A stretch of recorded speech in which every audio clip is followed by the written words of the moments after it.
कर रहा हूँ। इसका विषय ये है कि हरियाणा के अंदर चीफ मिनिस्टर जो विंडो बनाई गई है, ये बड़े पॉम्प एंड शो से लॉन्च करी गई थी और सरकार की वेबसाइट क्लेम करती है कि हम 24 घंटे के अंदर कंप्लेंट को फॉरवर्ड करेंगे और 30 दिन के अंदर अंदर समाधान करके आपको वेबसाइट पर अपलोड किया जाएगा। लेकिन हाल ये है कि 2-3 महीने CM window CM grievances cell में ही पड़ी रहती है, कंसर्न डिपार्टमेंट में जाती ही नहीं।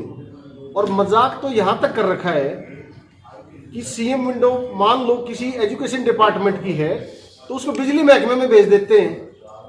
अगर हम रिमाइंडर लगाते हैं दोबारा तो उसको बीइंग रिमाइंडर करके डिस्पोज ऑफ कर देते हैं। एक हमारी सीएम विंडो थी फैमिली, एक फ्रॉडलेंट फैमिली आईडी क्रिएट करने के लिए, उसको हायर एजुकेशन में भेज दिया, हायर एजुकेशन की बिजली विभाग में भेज दी। रिमाइंडर भेजते हैं तो उनको कह देते हैं कि ये तो रिमाइंडर है, आपकी समस्या का पहले ही समाधान कर दिया गया है।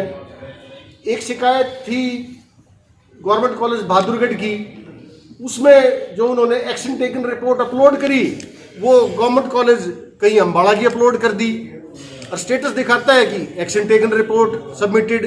तो मतलब एक सीएम विंडो तो एक मजाक बन के रह गया है। जिन आदमियों के खिलाफ हमारी शिकायतें हैं उसमें प्रमुख है एक प्रोफेसर है गवर्नमेंट कॉलेज बहादुरगढ़ में, उसका नाम है अंकिता। वो कनाडा की परमानेंट रेजिडेंट है। हमने उसके परमानेंट रेजिडेंट के कार्ड, कनाडा के ड्राइविंग लाइसेंस, सारे कागज लगा के सरकार को कंप्लेंट करी।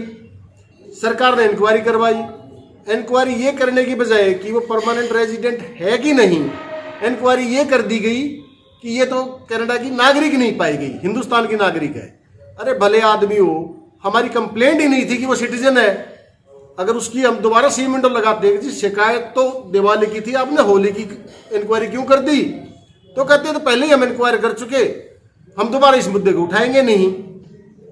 आज भी मैं कंप्लेंट करके आया हूं सीएम विंडो पे अभी, जिसका नंबर है 3866। ये कंप्लेंट भी देखना कितने दिनों में आगे चलेगी। आज की कंप्लेंट में आपके सामने मेरी इस प्रेस नोट में लिखा हुआ है। कुछ कंप्लेंट तो नवंबर की और दिसंबर की आज भी सीएम ग्रीवेंसेस सेल में ही पड़ी है। और ऐसा क्यों हो रहा है मैं ये कारण भी बता दूं। इन सब कंप्लेंट्स के पीछे जिस बंदे की कंप्लेंट है वो एक हरियाणा के आईएएस की बहन की लड़की है। आईएएस का नाम है वीरेंद्र लाठर आईएएस हरियाणा। उस वीरेंद्र लाठर आईएएस ने सीएम विंडो पर मैनेजमेंट करके क्लेरिकल स्टाफ से आगे ही नहीं निकलने देता। मैंने खुद सीएमओ हरियाणा और अपने राकेश गुप्ता जी जो सीएम विंडो के इंचार्ज हैं और पीएमओ हरियाणा को टैग करके ट्विटर पे जब ये कंप्लेंट्स का हवाला दिया कि ये कंप्लेंट 2-3 महीने से आज भी तुम्हारे पास पड़ी हैं, तो तब जाके ये थोड़ी सी आगे पहुंची और वो भी गलत डिपार्टमेंट्स में भेज दी गई। अब भी तो सीएम विंडो का इतना बुरा हाल है आज के दिन कि जो वहां डीलिंग क्लर्क बैठे हैं वही फैसला लेते हैं। ऊपर कोई अधिकारी कंप्लेंट्स को पढ़ता नहीं है, वो कहीं जाए ना कोई रिमाइंडर सुनता है ना कोई मतलब है। तो सीएम विंडो हरियाणा में एक मजाक बन के रह गया है। एक आईएएस देखो ना, एक आईएएस पूरी सीएम विंडो को कैप्चर करे हुए है। मेरे को सुनने में यह आया है कि वीरेंद्र लाठर आईएएस ने सीएम विंडो पर मेरा टेलीफोन नंबर रजिस्टर करवा रखा है कि इस नंबर से अगर कोई भी कंप्लेंट आएगी तो आगे करनी ही नहीं है। पूरे डिपार्टमेंट में सेटिंग है, कंप्लेंट आगे जाती नहीं। कोई कंप्लेंट करते हैं तो किसी और चीज की इंक्वायरी कर देते हैं।